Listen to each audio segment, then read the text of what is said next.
Reflects your fashion. Thank you. I wore white on purpose today. All right, welcome everybody. We've got about 120 people signed up, so let's see who turns up today. Let's take a bit of maybe a few seconds to let the stragglers through. Welcome to our event on raising from Impact Angels. If you haven't met me or if you haven't joined one of our events before, my name is Esme Verity, founder of Consider Capital. And at Consider Capital, we run a range of different... we run a range of different events, masterclasses, workshops, all around helping people understand how to access funding at the right time, particularly if you are purpose-driven or you have impact at the heart of what you do. And we run all these events every month, but we also run lots of different courses and programs, primarily our alternative funding school, where we've got some alumni and graduates here today, and we are launching something new tomorrow, which I will share more about at the end. But for today, we are talking about impact angels. What exactly do we mean by an impact angel? Where might they come from? What are the opportunities if you are a purpose-led founder? Perhaps you might have a different sort of governance of ownership structure. What does that mean for raising from angels? Perhaps you really want to make sure that you are safeguarding your purpose as you bring in external stakeholders. How can you do that? Those are the types of questions we are looking to speak about today. I do very quickly want to provide a definition of an impact angel, and I'm sure our panelists will also add to this and provide their own perspective. But just to bring some clarity at the beginning, what we mean by an impact angel is anybody, any individual that is investing both for impact and also some form of financial return. The ambiguity comes in how much impact an individual is looking for versus what type of financial return. And that's where it gets complicated. And that's what we are also going to dig into today with our brilliant, diverse panel, who all bring different levels of experience, a different perspective, and different knowledge. So first of all, we have our brilliant founder, Adele. She actually graduated from our funding school, but before the funding school, she already raised a pre-seed round with a bunch of wonderful angels. And we're going to talk to her about what was that experience? Why was she looking for that particular angel? And we've got Jen, who provides the perspective of a funder, who has an impact angel syndicate, and talk about what does that mean? What gap is he filling with that? And then we've got finally, but not least, Raluca, who is going to be talking about the importance of not just finding the right angels, but actually in your due diligence process, making sure that you're building relationships with your angels and protecting your mission and your impact as you negotiate your terms. So we've got quite a variety of things here. There will, as always, be lots of opportunity for questions. We want to make that the questions from all of you are the focus of this. It's not just me asking questions, but thank you all for submitting your questions in advance. It's very helpful for us, and we will try and get through some of those as well. But you can put them in the chats, and then at some point there will be an opportunity to also speak directly if you want to. It depends what you'd like to do and how you'd like to interact today. All right, so let's get going. I'm going to start with Adele. Could you share a little bit more about Grandnanny, your social business, and why it was so important for you to find sort of impact angels and what you define as an impact angel? Yeah, absolutely. So I run a company called Grandnanny, and we are on a mission to solve the childcare crisis through grandparent power. Which all sounds very grand, but what we actually are is a managed marketplace where over 50s can share their childcare skills and their availability, and parents can come and find, interview and hire those people, those grandnannies, as we call them, in order to work with their families. And we basically look after all the admin so that the grandnannies and the families can get on with building a fantastic child caring relationship. Right at the heart of our business, our social impact business, is the vision to create a more age integrated world and to drive local economic development through fairly paid local jobs. So for every match that we create between a family and a grandnanny, there is impact. And our very early impact tracking suggests that grandnannies feel better connected, more physically active, more financially independent. And then families feel this sense of calm in their household, which was one of the big aims that we had in setting this up. So that's the social impact bit of Grandnanny, which is basically all of it. And I think when it comes to raising from Impact Angels, the cornerstone of it is being really clear from the outset what your vision and mission is and the impact that you want to have on the world as a founder, and the impact that you want your organization to have for the people that interface with it. And then getting as quickly as possible to a place where those goals are enshrined in the governance. So for Grandnanny, we are actually a limited company, but we technically can describe ourselves as a social enterprise because we have a mission lock in our Articles of Association.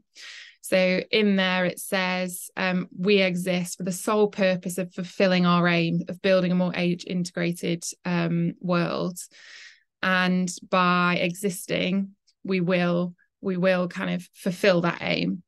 So at every point of our fundraising journey, we have protected that mission lock in the Articles of Association through 2 closes and 2 rounds of legals.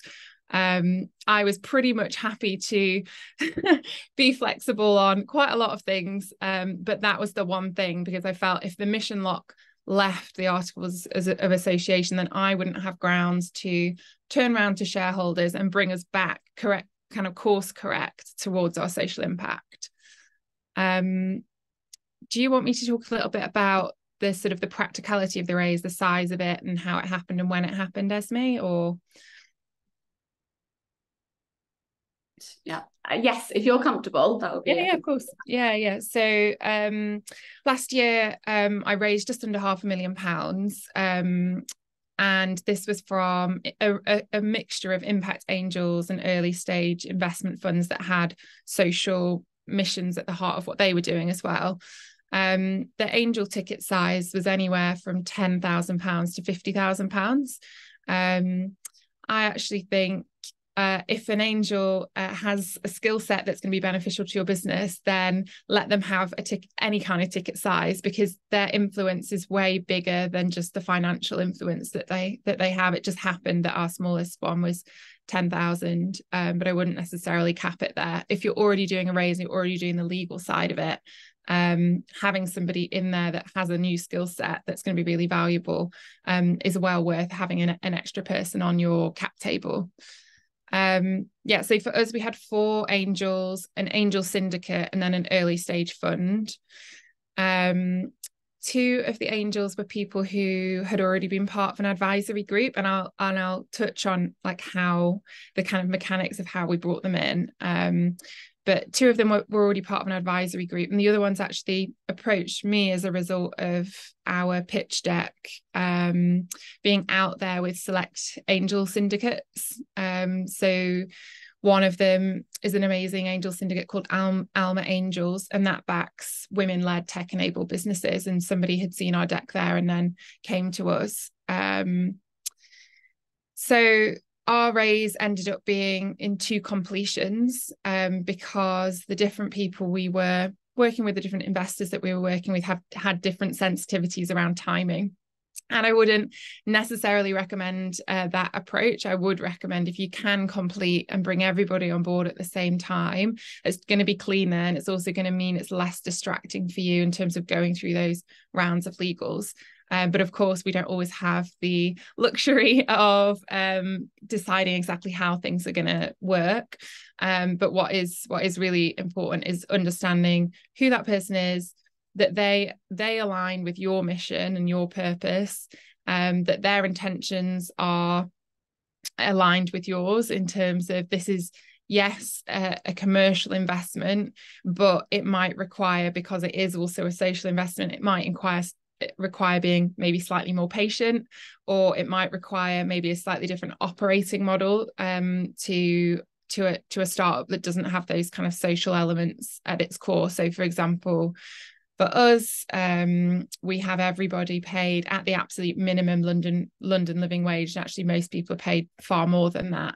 But if you were working purely with an investor who just wanted to get a really good return and for your margins to be as high as possible, they might not care about those things. And then that's kind of a question to ask about whether they're a good fit. So yeah, that's sort of a little intro to us and the fundraising journey that we went on, and a little idea of who has been involved in it. Thank you for sharing. I mean, I think first of all, I think we can all appreciate how amazing it is that you raised that round as a social business. There's lots of nodding, lots of clapping here. I put the link of Grannanny in the chat. So if people want to have a look at it and support you, it's there. I really appreciate your transparency. Lots of people don't share that information about their rounds, how they went about it, what that experience was. So I think that's really valuable. And you touched on a lot of very interesting bits. This mission.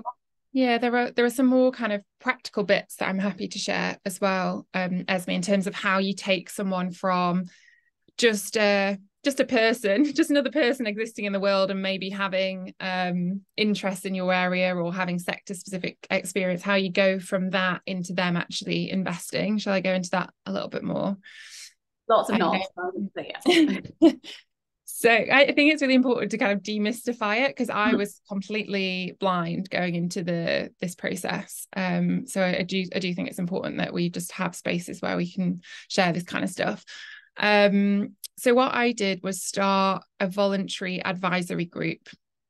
And this was like just right from the beginning when I was still piloting Grannanny and still figuring a lot of things out. So I didn't have like a slick pitch deck or even really a firm proposition at that point. It was like, I think there's something here.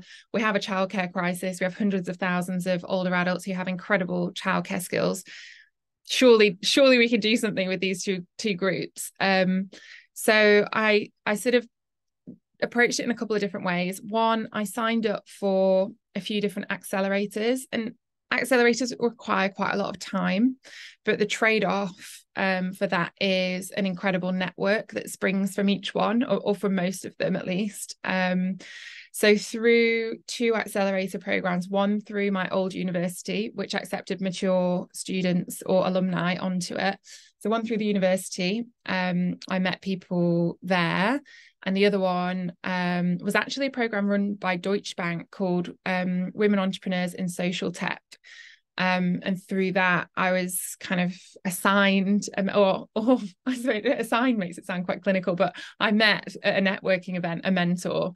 And so over a course of sort of 12 months with these people that I had met through the university course and through this other program, and also just by reaching out to other people. So in our case, intergenerational stuff was right at the center of what we were doing. So I reached out to people who were involved in charities, were charity trustees in the intergenerational space, were people that had maybe built and exited different kinds of childcare organizations, and just asked them, if and when I need somebody to give me an informed opinion on X topic, would you be okay for me to get back in touch with you?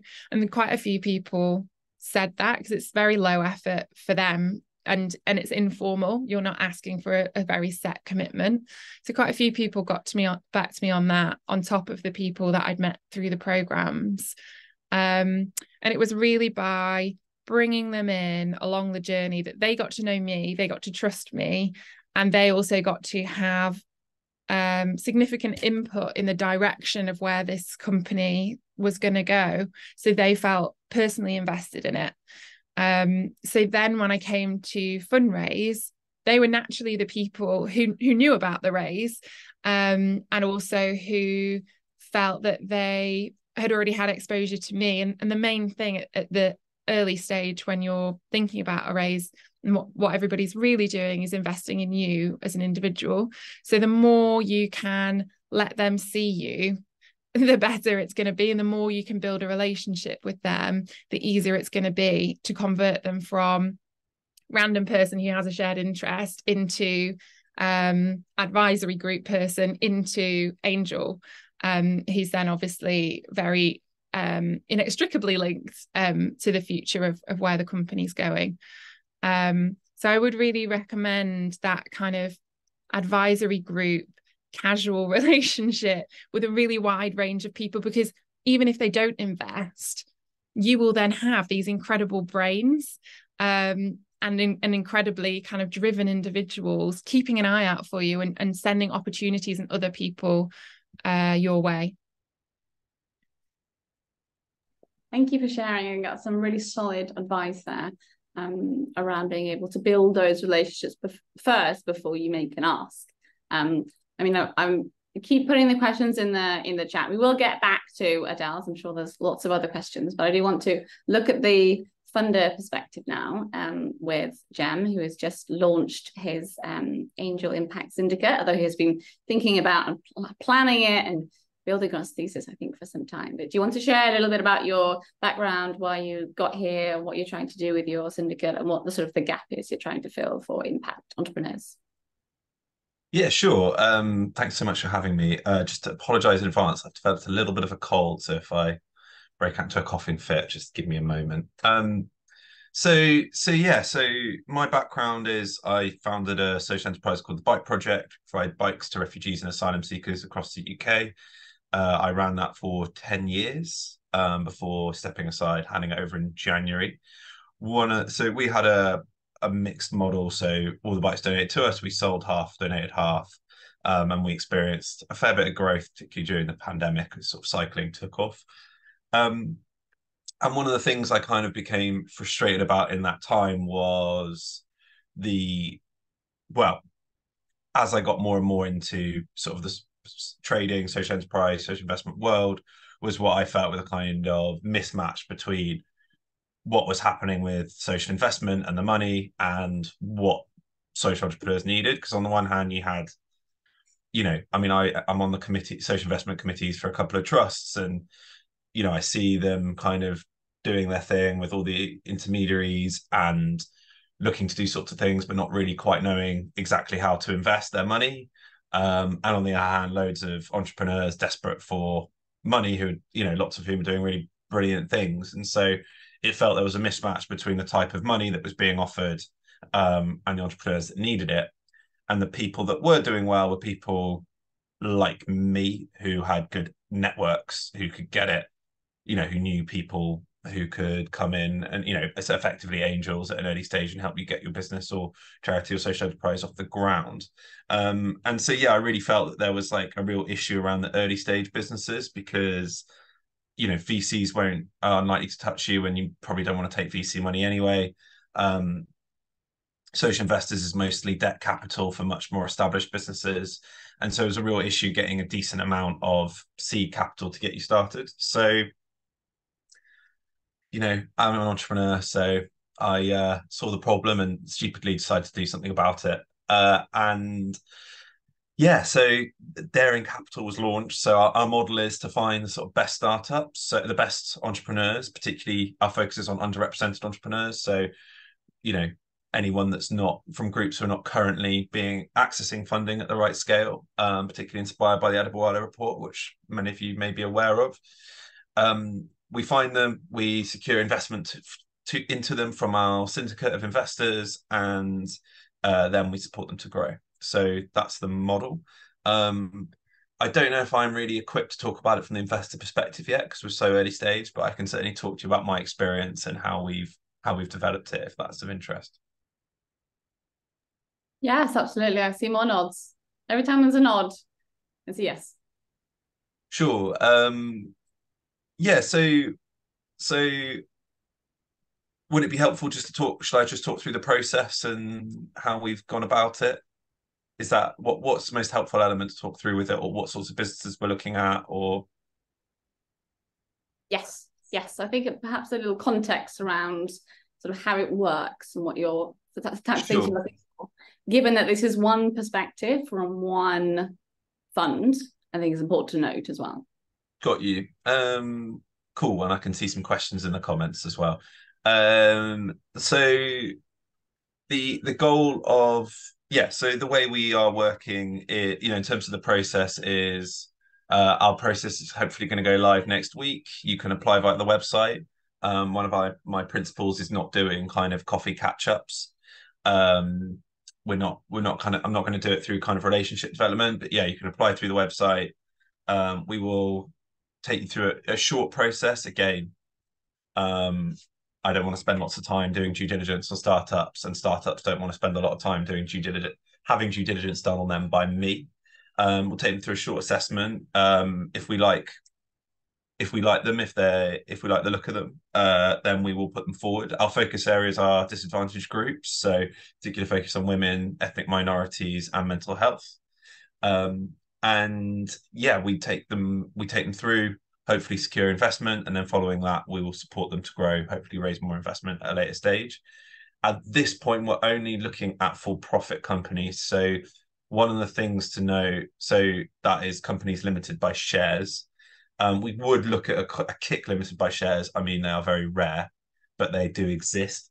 The reason for that is one of the important things to know about angels is there are schemes called EIS and SEIS? Is it worth me briefly taking 2 seconds to explain what they are?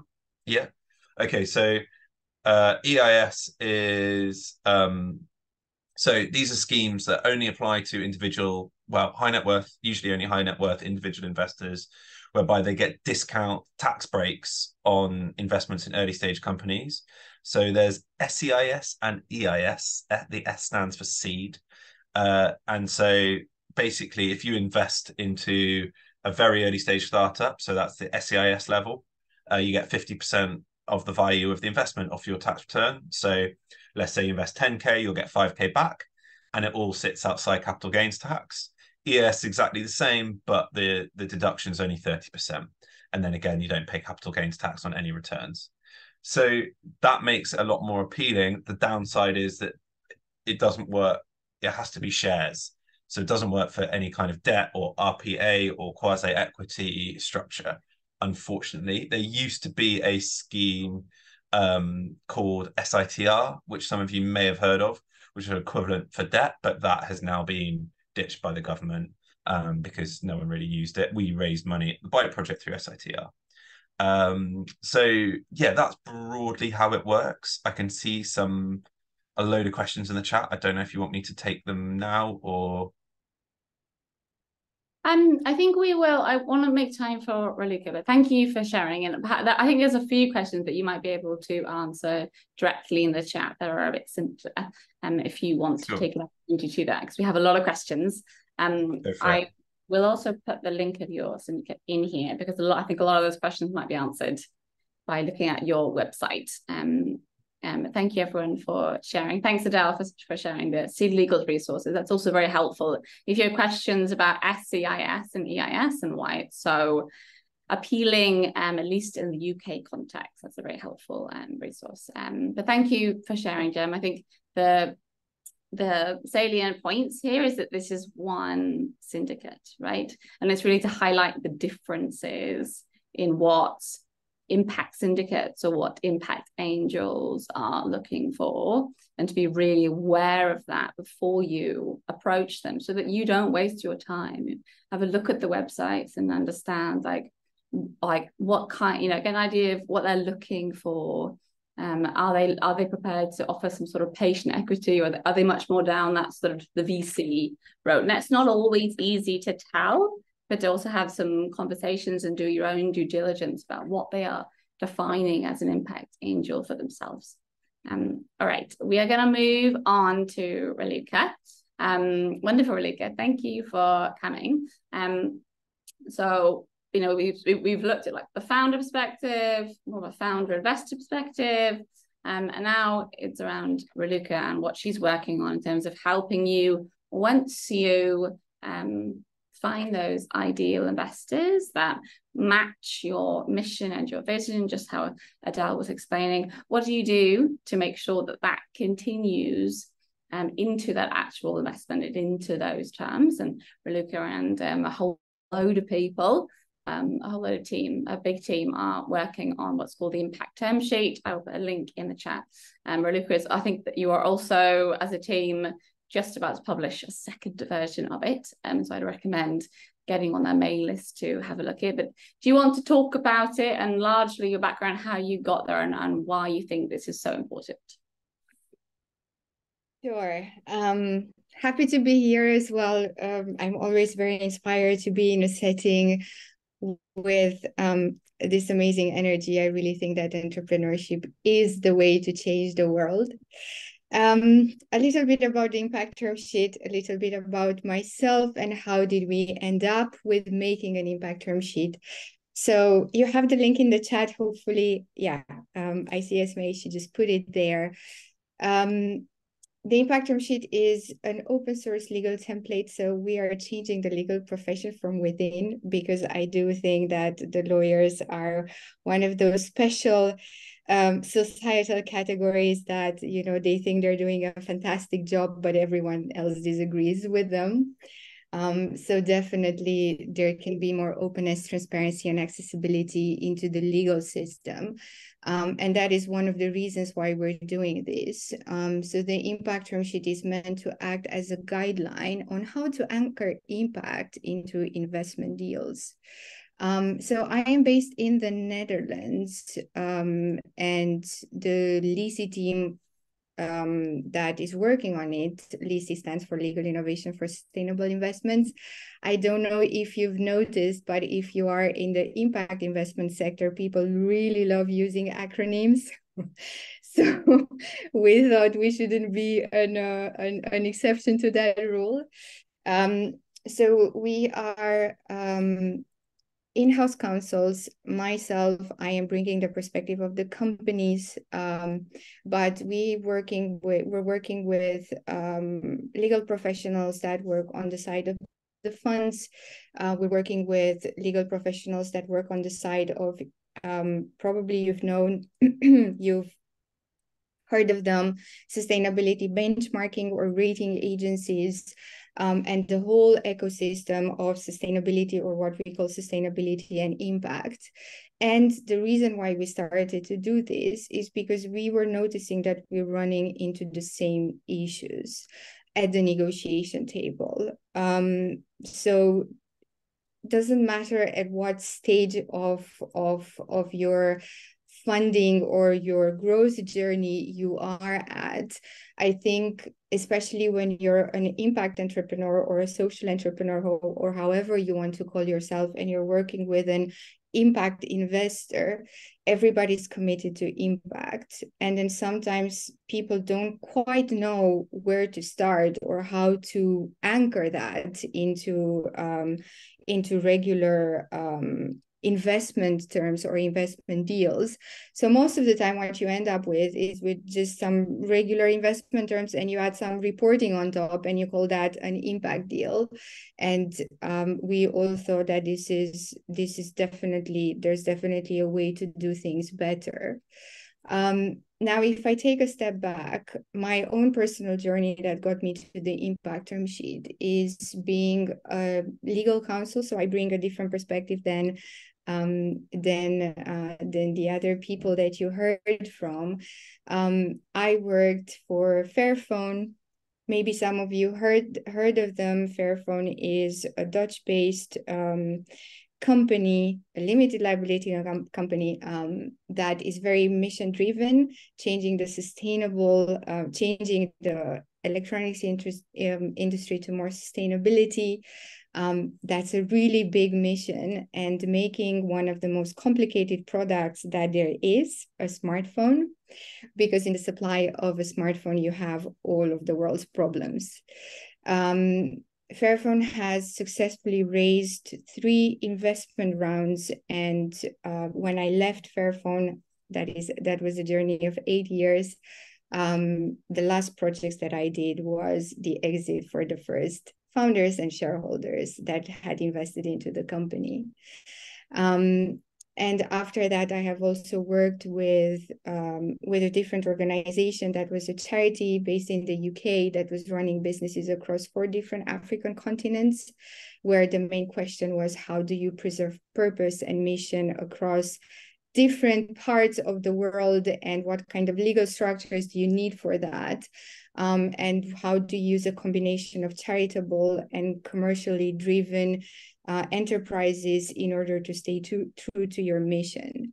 And I think that all of these different questions are very relevant when you sit at a negotiation table with your investors. And if you go back a little bit to the impact term sheet, we constructed it around what we call the 5 building blocks of what we think are necessary or is necessary to anchor impact into an investment deal. So we looked at governance. As you heard from Adele before, it's really important to have the governance in good order. Actually, before starting the impact term sheet, we did a survey of, we asked about 100 different professionals in the investment sector of what did they think that investment deals were missing, or what do they struggle with, or what were the main roadblocks to impact. And poor governance was mentioned as the top, one of the top things. The next thing was lack of a shared purpose or a shared agreement, because sometimes parties sit at a negotiation table, but they don't really understand each other. So you talk kind of in parallel, and then one thinks that you said something and the other one thinks something else. And then here, I do believe that the investors, as a leverage party, they have a really, they have a duty to make sure that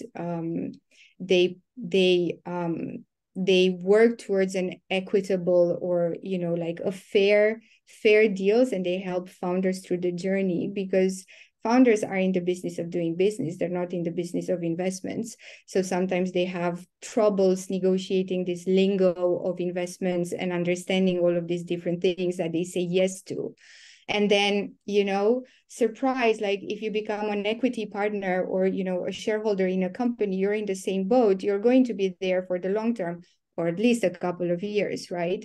So signing doesn't equal buy-in. And this is something that we always say. And, building a relationship is also something that you really need to work on. One of the things that investors really struggle with, that we try to approach in the impact term sheet, is how to deal with incentives versus sanctions. How do you want to, to anchor mission and to avoid mission drift, and to make sure that the entrepreneur is really doing the right thing? How much, do you use the sanctions and tell them what not to do, or if in case X happened, then something terrible will happen to them, versus what kind of incentives can you use in order to make sure that people are doing the right thing?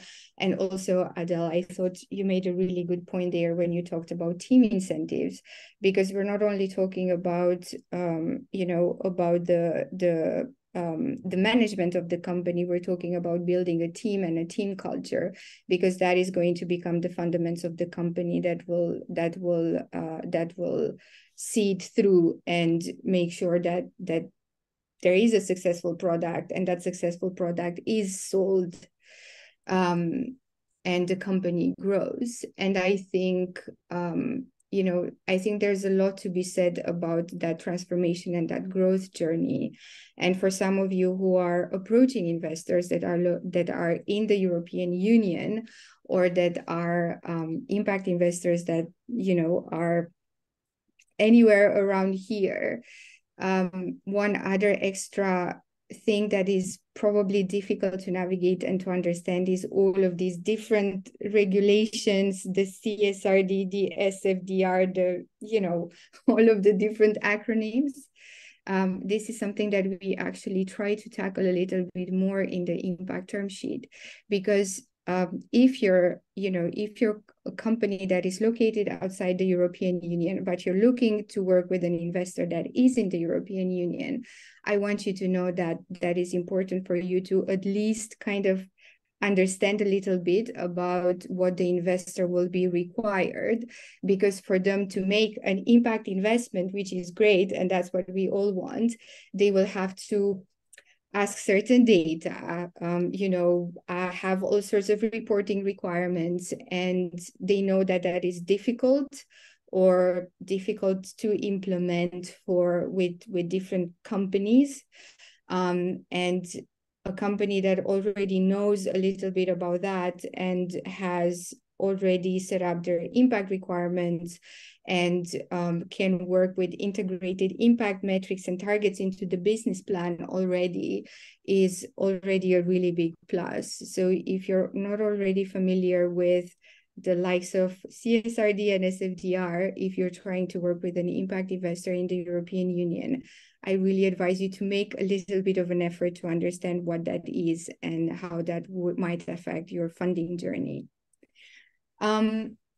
I think I can really go on a lot about this. I don't know, Esme, I'm looking at you if I have a little more, some more time to maybe discuss some ideas around what funders can do for investment readiness or impact investor readiness.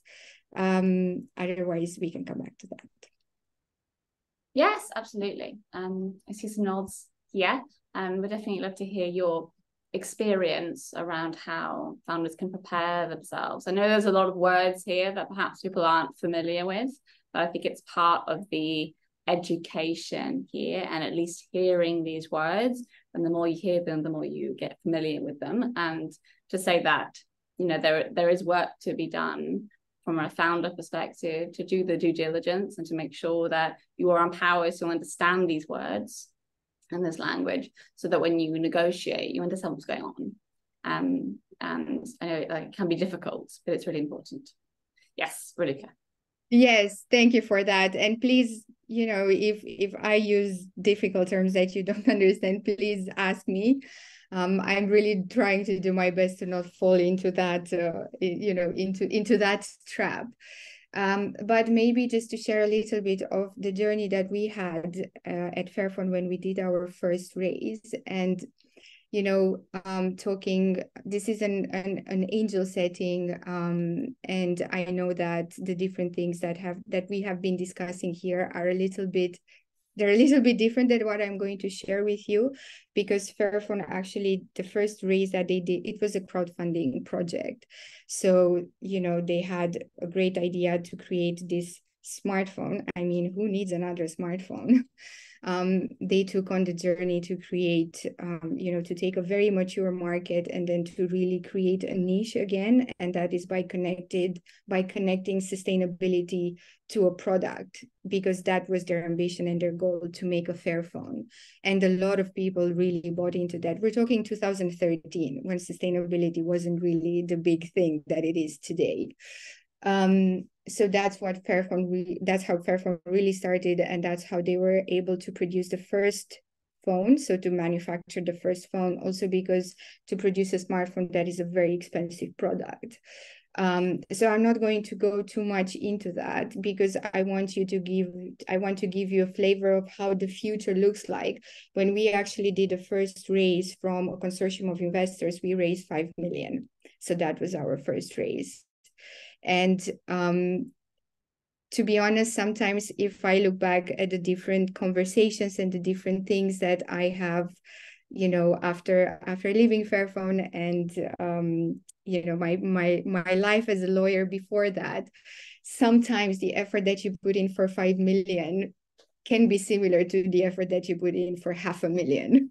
It's really depending on the scale, but it never gets easy. That is the problem. So at the point when we were doing that it was the first time when the company went through a serious due diligence. So we had, we had to account for the commercial and business plan. So we had investors bringing advisors to look at the commercial and business plan. We had a team of lawyers looking at all of the contracts that the company has ever signed that, people had forgotten already, but, they were subject to due diligence. We worked for the first time with impact, with what was called the impact advisors, to establish the impact benchmark and to come up with a reporting framework for the shareholders or the new investors.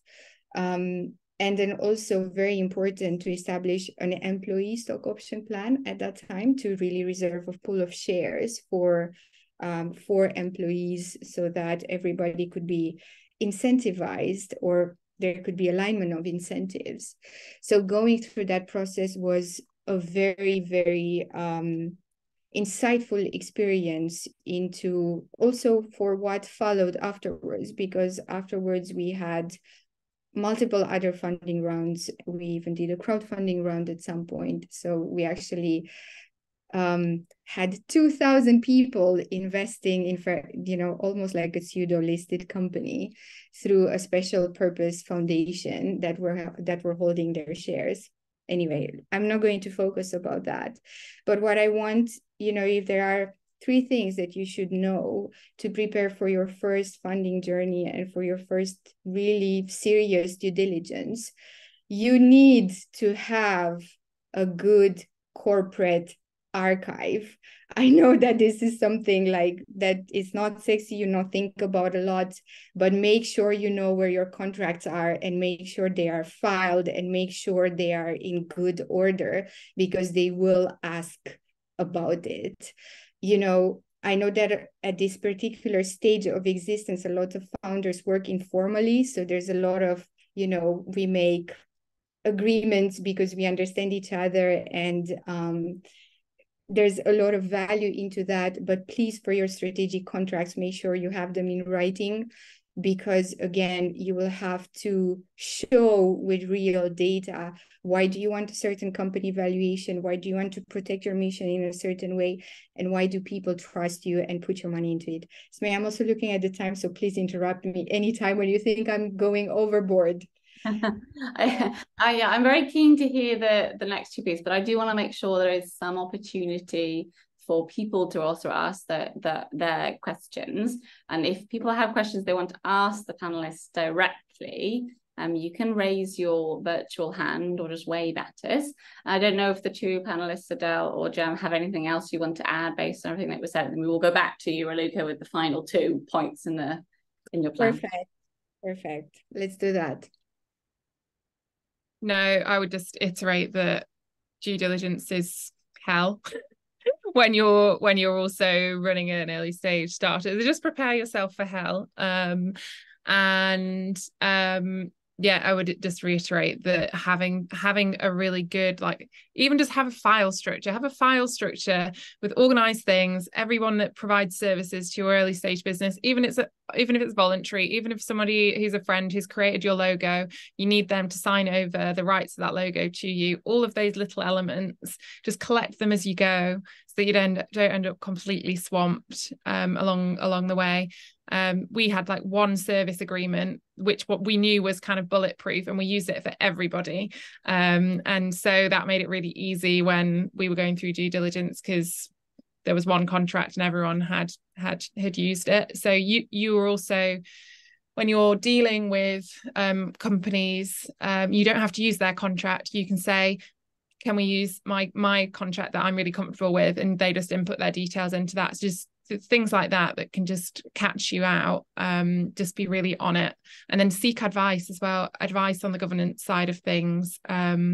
People will gladly give it for free, because people like sharing knowledge, especially people who, I'm obviously, because I'm a gerontologist and I run an intergenerational organization, I'm a massive advocate for tapping into the wealth of knowledge that is in that kind of pre-retirement and retirement generation of people. But there is huge appetite to feed into things that are kind of fresh and happening.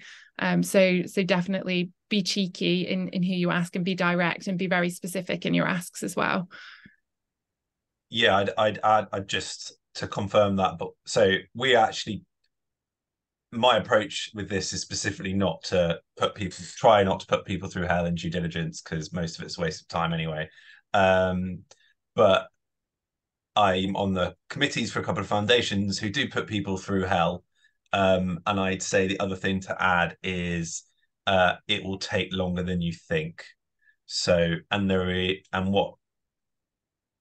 what investors don't like is like where it's clear that actually you've actually mistimed it all and you're about to run out of money, and unless you close right now. Like, that's a little off-put. Ironically, shouldn't be, but that a lot of investors will find that off-putting. So if you think you're going to need 3 months, give yourself 6 months. Yes, very good advice. I'm just looking at the questions. There are a few questions about CICs, I think, based on what Jem said. It's simply, if you want to raise equity or sell shares in your business, you need to have shares to be able to sell them. And you can be a CIC limited by shares, but it does make it a little bit more difficult to raise equity funding. I don't know if you have anything else you want to say, Jem. Yeah, I mean, so I have seen kicks. Like, a kick is a CIC or a kick, whatever you want to, whichever way you want to say it.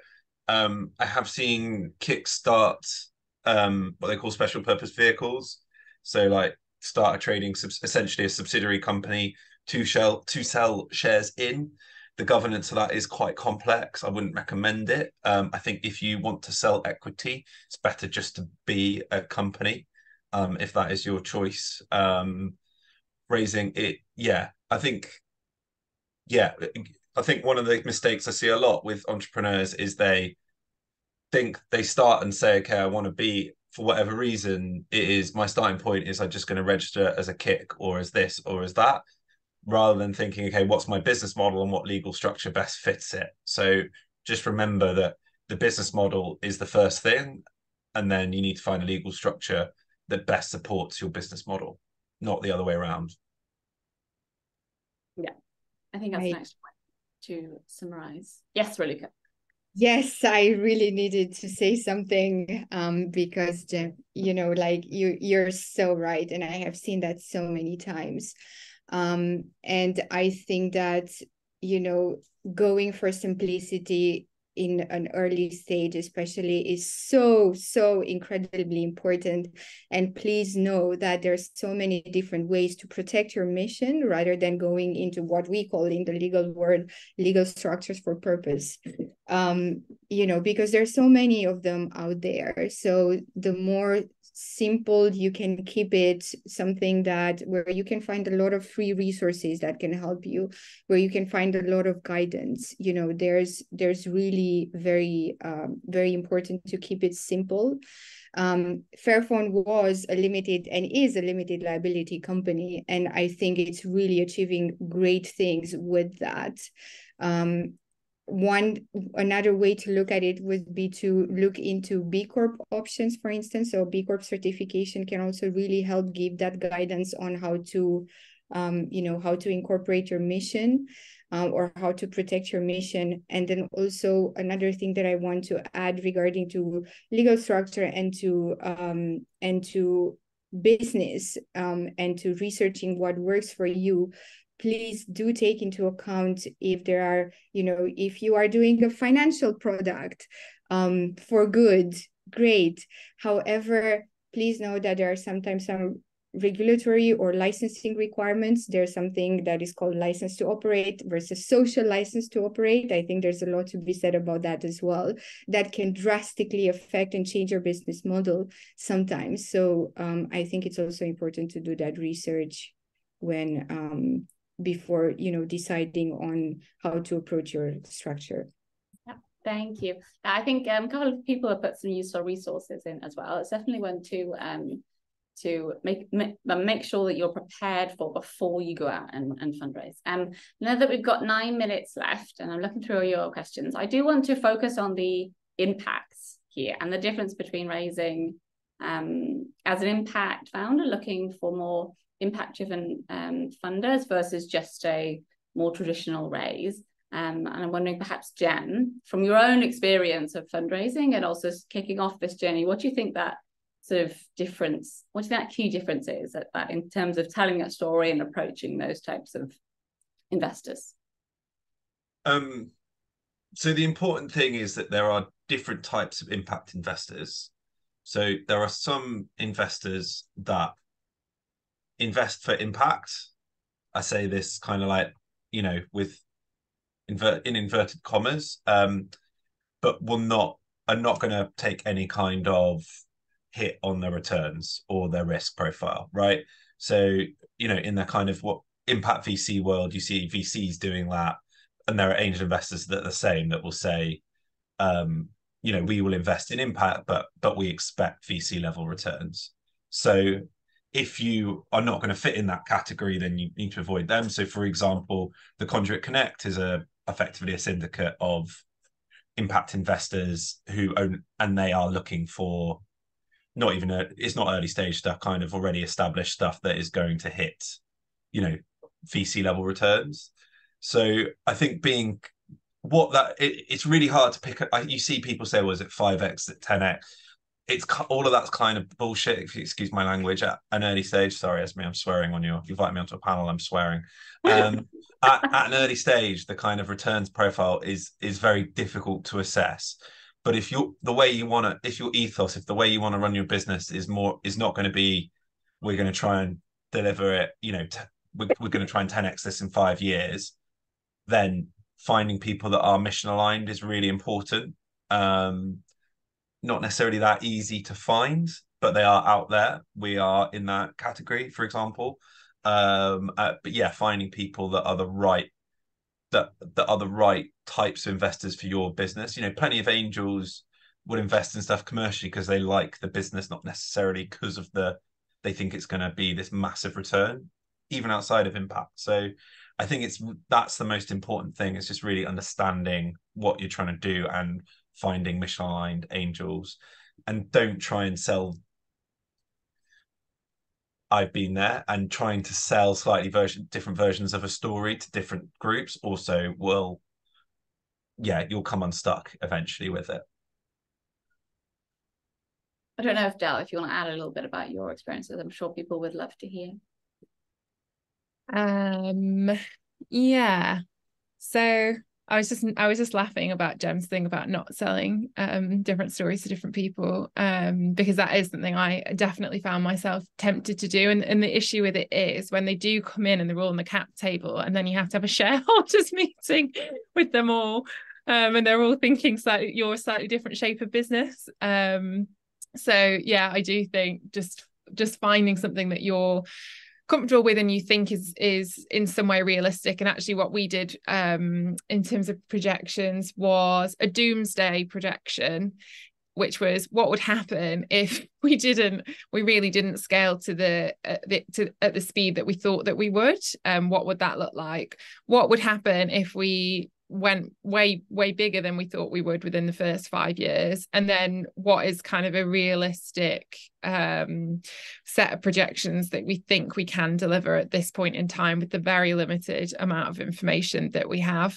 And by sharing all three of those, I felt quite comfortable then being like, this is the full spread of options, this is what could happen. So you can genuinely kind of hand on heart say, well, yeah, we did inform you as best we could with the information we had. So yeah, I'd say that. And then in terms of the differences between kinds of impact angels, I mean, most people do want to see a commercial return.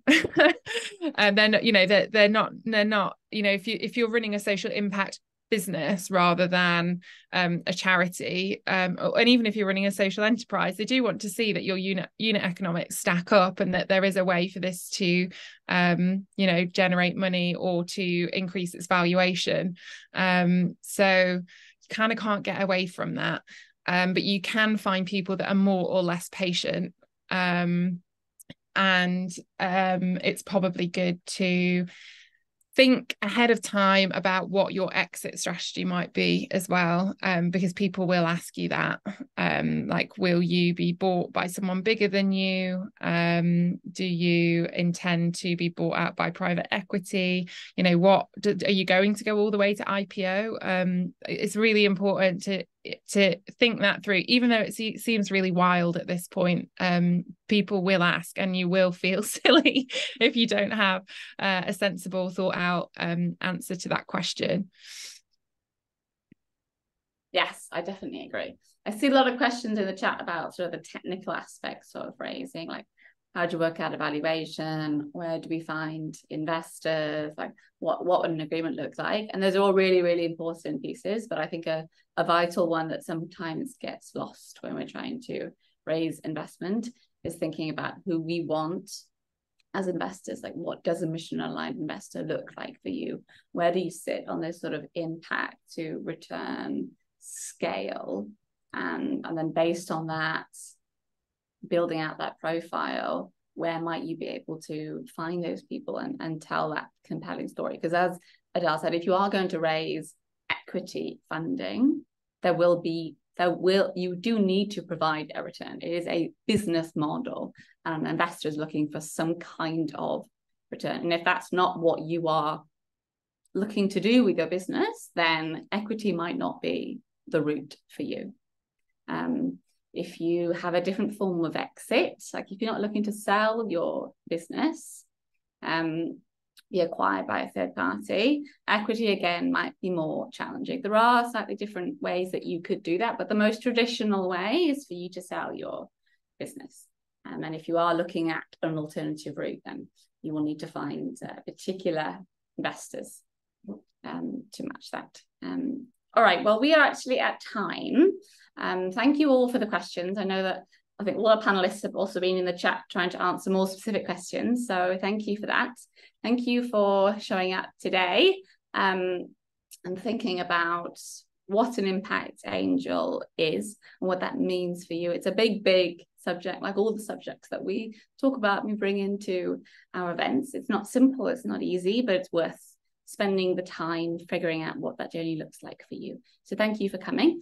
And as I mentioned, we are launching a new product tomorrow that will hopefully help you understand what all of this means if you are starting off on your fundraising journey and looking to figure out which options you might go down and what that route will look like. And if you're interested, you can join the waitlist, and we'll be sending more information tomorrow.